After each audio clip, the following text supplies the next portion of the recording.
僕ね、設営中に見ちゃったんです、このビルの中。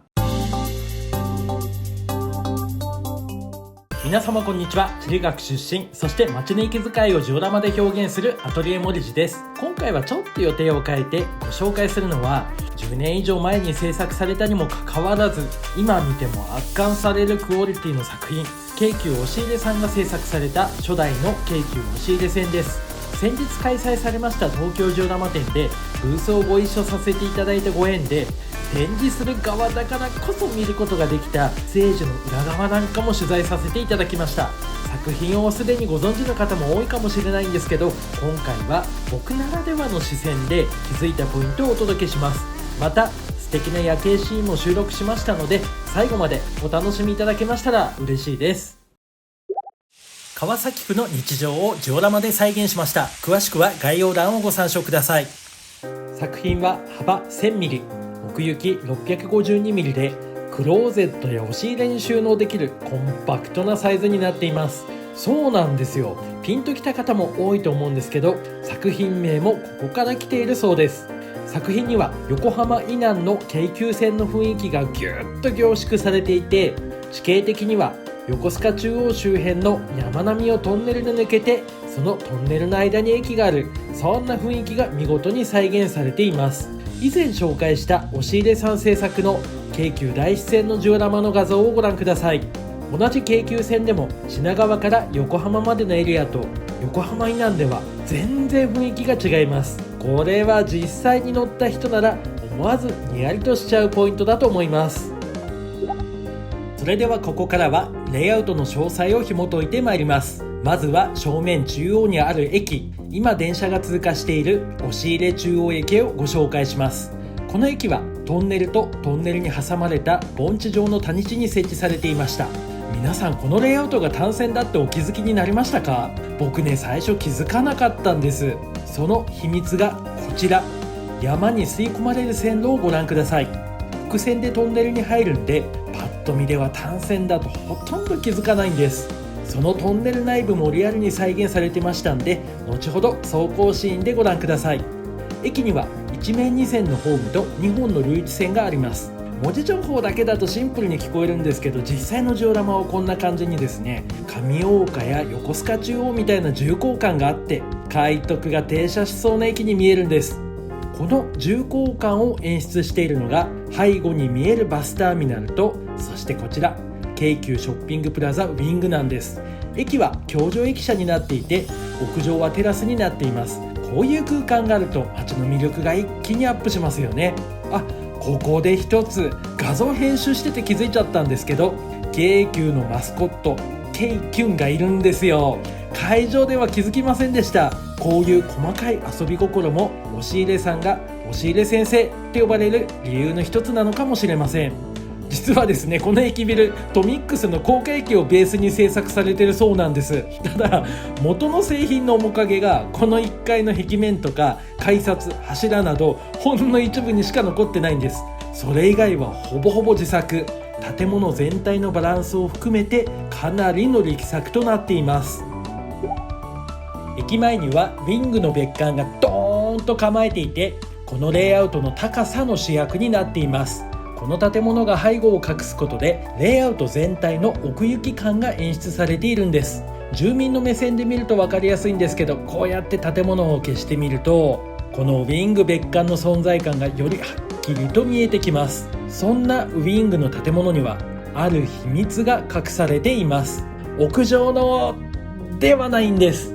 答えはこちら、1階のお店の内装が再現されています。展示状態ではなかなか見えない部分なんで気づかない方も多いと思うんですけど、僕ね、設営中に見ちゃったんです。このビルの中、このショットは出店者側だったからこそ、そしてお隣に展示させていただいてたからこそ撮影できた大変貴重なものです。押し入れさんのブログによると、見えてしまうから作ったとのこと。やっぱりね、そうなっちゃいますよね。僕も今作ってる作品で店内を簡易的に制作してるんですけど、なかなか濃ゆい内容になりそうなんで、そのあたりはメンバー動画で公開しようかななんて考えています。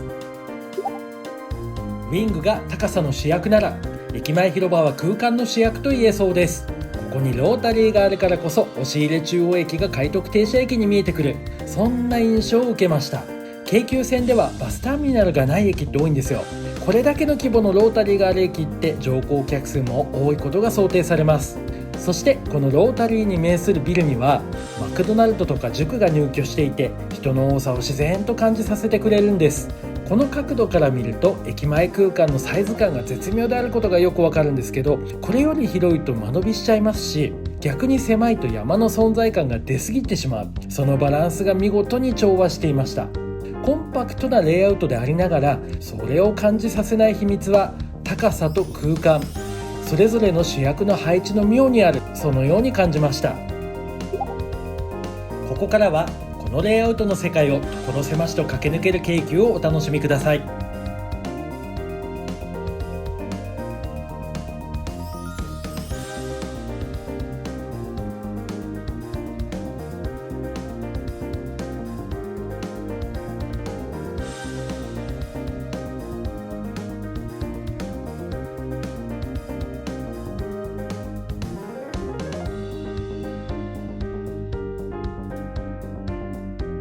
このレイアウトの魅力は日が暮れるとさらに引き立ちます。建物や街灯の明かりが灯って街の表情が一変するんです。留置線の架線柱の照明やトンネル内部の明かりなど、細部にまで光の演出が施されています。それではこの街の夜の表情をダイジェストでお楽しみください。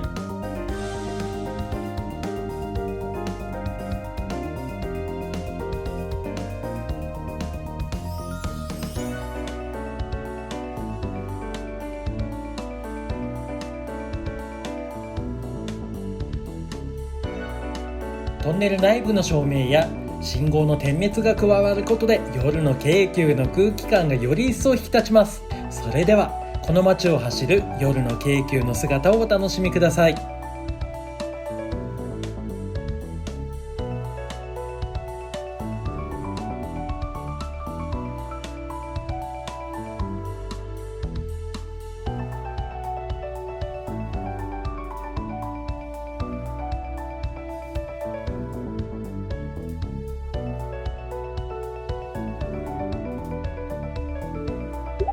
凄腕モデラーの愛希さんとの合作を動画化しました。詳しくは概要欄をご参照ください。